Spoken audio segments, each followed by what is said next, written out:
Hey guys, it's Taniko Mantua, and the educational video platform and website Coloso reached out to me to review one of their animation courses they have on their platform. Now, some of you may have seen ads from Coloso promoting things like a course on graphic design, motion graphics, and even animation, illustration, amongst many. But even outside of art and animation, they also tackle a bunch of different subjects. In this particular video, I'm going to be talking about an animation course that they have on their platform. And I'm also going to talk about Coloso as a video educational platform, how I feel about their overall platform and setup. Now, when it comes to animation courses, I've made a full animation course myself in the past, and I distributed it online through Gumroad. I made a course based on my experience as an animator, what I learned through my mentors, and some philosophy that I formed myself. Making a course is not easy because it takes a lot of time to prepare, as well as trying to deliver the best experience for prospective students. So I do want to give credit to people who do make their own courses. So for this particular case, I'm going to be talking about Habsta, an independent animator popular on Instagram who has made their own animation course that is available through Coloso. Now, the reason why I chose Habsta is because, they are an independent artist, so I was highly interested in hearing it from a perspective from an animator who is not only killing it on social media, but is also not formally trained. This leads to them having very interesting points of views that are unique and worth hearing. Whereas professionals who have been formally trained and have been in the industry for many, many years, they're going to spout the same kind of preachings and sayings over and over again that I don't necessarily agree with anymore. So it might be refreshing to hear it from a different point of view from someone who is more on the indie side. And after checking it out, there's things that I do want to talk about. So in the early part of Habsta's course, Habsta explains that they come from a background of science and art was more of a place of self-expression and a hobby. Now, after actually watching through Habsta's course, I think there were some great points of views and some good lessons that everyone should hear. The most important lesson or statement from their class is somewhere in the beginning where they say, we should strive to make things not because we're trying to make something deep or provocative, but because it has a need to exist. Nothing more, nothing less. And in many ways, this is around the lines of something that I would also say too. Things like just make it for the sake of making it, or don't worry about the crowd. Be an idiot and make idiotic things for fun, make things for yourself. But I think Habsta understands that we are artists and that we constantly struggle with self-doubt and how to express ourselves with our art. Is it deep enough? Is it worth anyone's time?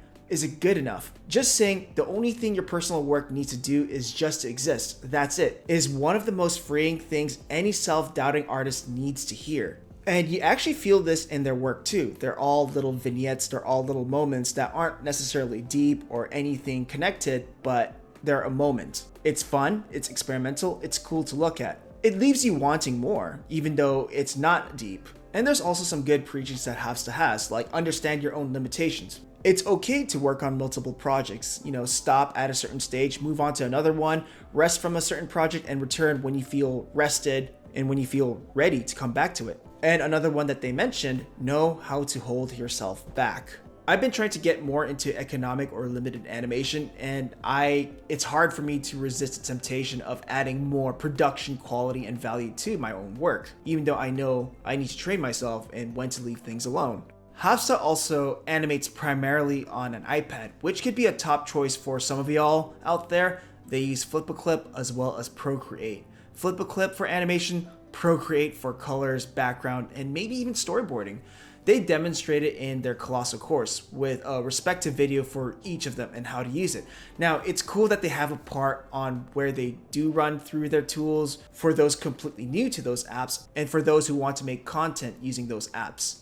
In the full course, Habsta talks about how they get their ideas, how they design their characters, how they think about character design, and their overall approach to animation. Sometimes it gets into more specific details, such as character shape, language, cloth. There's an hour video of just cloth, and some interesting discussions about balance and physics when it comes to animating characters.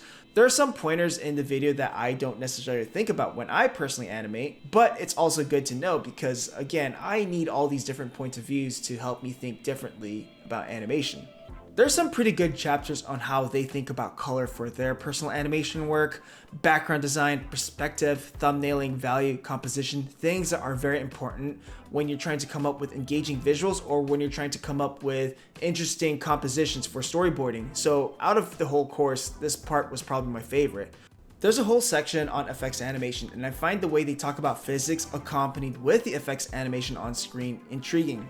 When I animate, it's based on feeling and rhythm, whereas Hafsta talks about things like tension points, acceleration, deceleration, wind pressure, material density, opposing forces. Again, these are also good to have in your library because I normally don't think about animation like this, but it's also good to be reminded about this point of view. So when I do try to break down my animation in the future, or when I try to problem solve it, at least I have more tools and more thoughts to think about when I animate. At the end of each chapter or lesson in Hafsta's course, Hafsta suggests an exercise related to the lesson, like a homework. I think the exercises themselves are good food for thought. Later in the course, there's topics on compositing, and from what I realized, Hafsta composites everything using the same programs she uses to animate on the iPad. When I saw their process on how they composite using only the apps, I would never do it the way that they would. And Hafsta knows this. They state that, hey, there's not a lot of good compositing apps on the iPad. They even say that what they're doing may not be ideal to many people, but it's still the tools and methodology that they decide to work with. And there's a lot of things to respect and admire about that. Like there's a part on camera moves or moving backgrounds, they would actually move the prop one frame at a time. Whereas in a compositing software like After Effects or whatnot, you can actually tween a background from point A to point B and the computer would just make it move on its own. The way Hafsta is doing it is a very flipbook experience, but it's not a method that people actually use in productions. And again, Hafsta addresses this. There's actually a whole chapter where Hafsta talks about what it's like working in an independent setup and a professional setup and the main differences. And it's also very insightful and very good. And the biggest thing that I admire about Hafsta's course is that it feels very honest. Like they talk about things on how they would do it, why they would do it, and how they work, but also acknowledge that, hey, this is not for everyone. Many major productions do not work like this at all, but for Hafsta, it works for them, and at least they share the process. While I was listening to Hafsta's course, watching it on a second monitor, I was also working on a few casual clips that I was trying to animate. I was trying to be more experimental, I was trying to be more limited, and I was just trying to make things and get it out the door as fast as I can. Now, do I have any criticisms and thoughts of Hafsta's course? Now, it's hard to talk about that stuff because it ultimately depends on a student's experience and what they're looking for. I came into it with the point of view of putting myself into Hafsta's shoes, how they make decisions, how they execute those decisions, and how they problem solve when it comes to animation. But when it comes to taking a course from a specific person, know that it's in a specific person's style. So an example of this is Hafsta has a whole chapter of talking about character design, and all the discussions on character design, cloth, shape, language, they're all coming from a good place. It's coming from an honest place and they all have good thoughts. But I also know that Hafsta's style is very unique and very specific. It's not traditional or conventional in the common sense. It's just a specific style that Hafsta draws in. Just letting you know, there are moments where it does feel like how to draw in the Hafsta style or how to draw like Hafsta. Now, other feedbacks I have, I think there could have been more work on editing and the information relayed on the video. I think there are some parts that were really good and some parts where it's easy to get lost. So most of the videos follow the format of Hafsta doing something on screen and then it's accompanied by a recorded voiceover. Maybe, I'm not sure, but it does feel like that. It's how I personally would do it, but I sometimes feel like there are missed opportunities because there's moments where Hafsta will talk about their understanding of the 12 animation principles, but the video doesn't really match up with the visuals on the screen. So an example of this, Hafsta is drawing something on screen that's unrelated and then just talking about the 12 principles without really showing each of those principles visually. And I think it would have been good to have examples of that to really cement the understanding since animation is such a visual art form. Also, I have to let you know that the videos themselves are super long and I feel like they could have been condensed and more straight to the point. Each video would have a running time of 30 to 50 minutes each. That was the average that I saw, and I feel like some of those things could have been trimmed or even condensed. Like, I think the lectures and discussions could have been trimmed, and then you could leave the full demos long where you can actually have the voiceover of more abstract topics and just, fast forward certain moments where the things become more laborious. And they do that. There's parts where Hausa stops talking and it's replaced by background music while the art is happening. Or it could show a handful of the labor process, but then cut to a finished product after the labor's process. Because, even I have to admit that watching someone animate is quite monotonous and very long, and it can be very quiet and can come off as pretty boring. That's not Hafsa's fault, that's not an animator's fault or a teacher's fault, because every teacher or mentor that I've seen animate live, there were times where it was hard to stay concentrated. I think the last criticism that I have with the course is the exercises that Hafsa gives at the end of each chapter and lesson. They're all quite good, they're all great, and they're all fun little assignments. But if I were a beginning student, it'd be nice to have a bit more direction. Like, Hafsa could have shown examples of these exercises, these finished exercises, to give clues to students on what they should strive for with the assignment, what they should do to try in these exercises, and things that they might want to try avoiding when doing these exercises. I mean, it's slightly touched and briefed when given the assignment or the exercise, but it would be nice to see some finished examples of each of those assignments. Rather than just you do a demo and then just tell your students, okay, you see what I did? Now you do that too. And having taught multiple classes myself, students might need a push to either be more creative or to follow certain directions. However, I do want to remind you that overall, I think Hafsa's course was quite good. I overall enjoyed it. A lot of it is stuff that I personally already know, but the discussion on color, perspective, composition, and even some of the insightful talks about physics and the more technical aspects of animation, they're quite good reminders and refreshers. Now, if you're a fan of Hafsa's work and want to embody their style of work and their art, get their understanding and thinking, this is good to have playing while you're making your own art and animation. That's what I was doing when I was working on some limited animation practices. Now let's talk about Coloso as a platform, because I do have some thoughts. They seem to be getting some really good talents having their own courses, which is a great way to attract people to their website. Some of my favorite filmmakers and animators have their courses there, but guys, sadly, I can't watch all of you at the moment.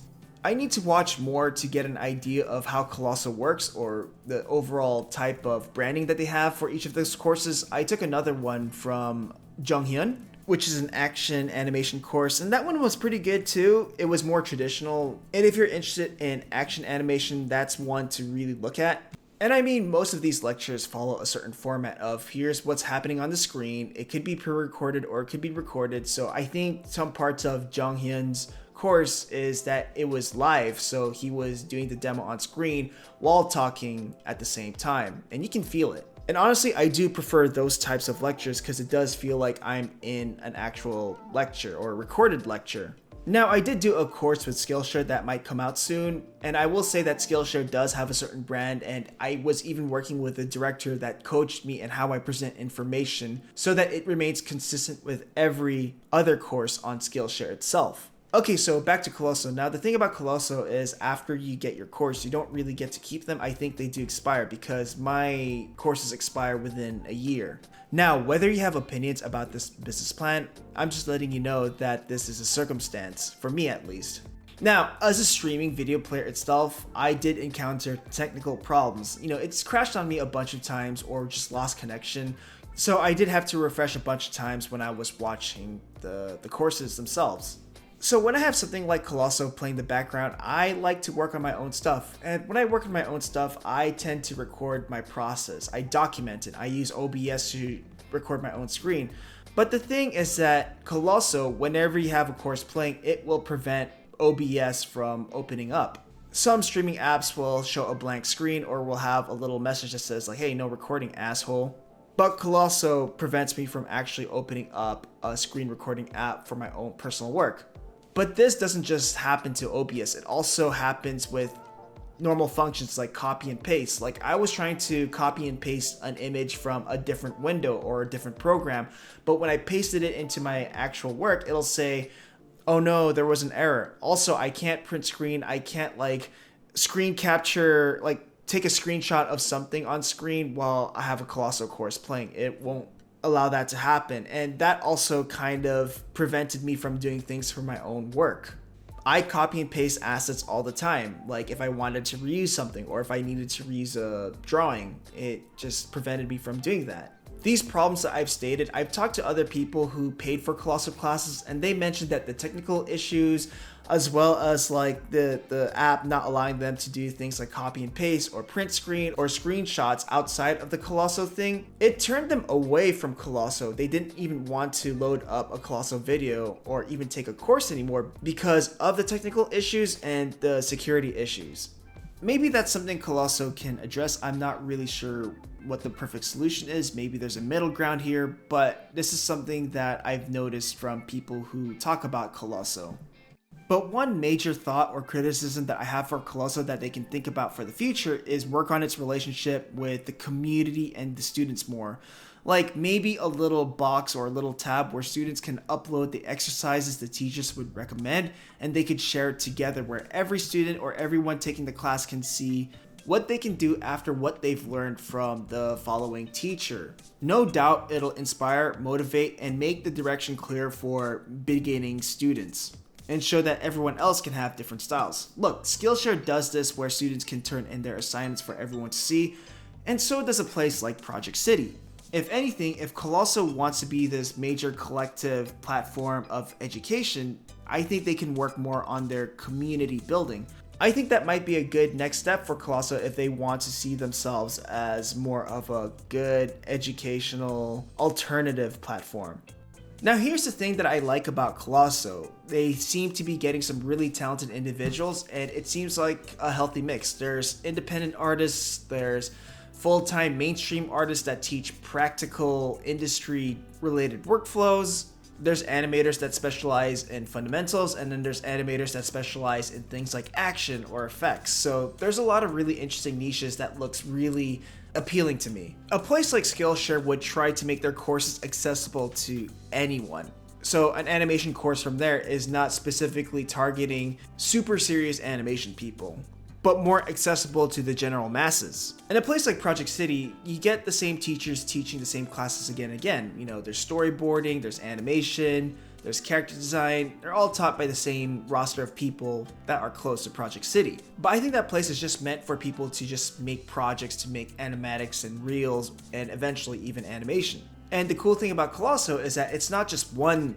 2D animation class. There's 2D animation classes that focus on independent animation production, 2D animation classes that focus on animation, or 2D animation classes that focus on other fundamentals. So you get courses dedicated on a certain topic or niche. So those are my general thoughts. Okay, bye. Interested in learning hand-drawn animation or learning how to finish an animated shot from beginning to end? Have a look at the store where you'll find the complete Introduction to 2D Animation video course, tutorials, and other resources. Learn classical animation approaches, drawing, lectures, techniques, and other process videos. Visit the store through the link in the description below.